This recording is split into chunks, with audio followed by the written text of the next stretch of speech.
vital that men ought always to move in the direction of gradual advancement of the property of sattva. The three properties are the real cause of some birth or the other. Since it is these properties which chain the soul to the body, one should constantly endeavor to go beyond them. At this Arjun asks three questions. What are the features of the man who has risen above the properties of nature?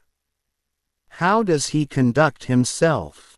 And what is the way of transcending the three properties?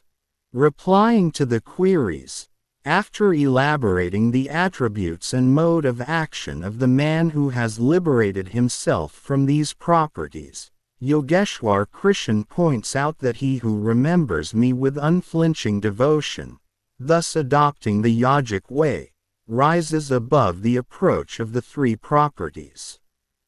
The unflinching devotion means devotion to and contemplation of the adored God unceasingly.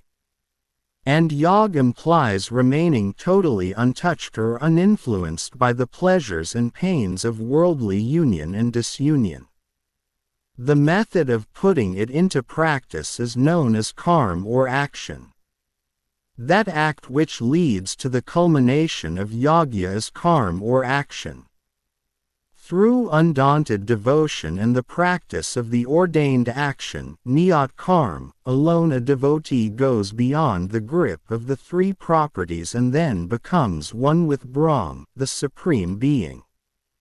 He becomes eligible for the ultimate transformation. With the dissolution of the mind, which tends to fall under the influence of the properties, the total identification with Brahm occurs.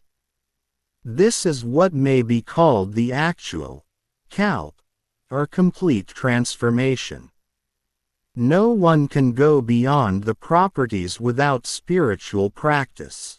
At last, Lord Krishan declares that he alone is the dwelling of the unblemished pure joy of attaining to supreme goal, of the immortal God with which the devotee is unified after getting liberated from the properties, of the immortal essence and of the eternal Dharma. In other words, he says that he is the main doer. Now a doubt may crop up that Lord Krishan is no longer here and hence the shelter does not exist anymore. Where may one find the same? The doubt is meaningless because Lord Krishan has introduced himself that he was a yogi.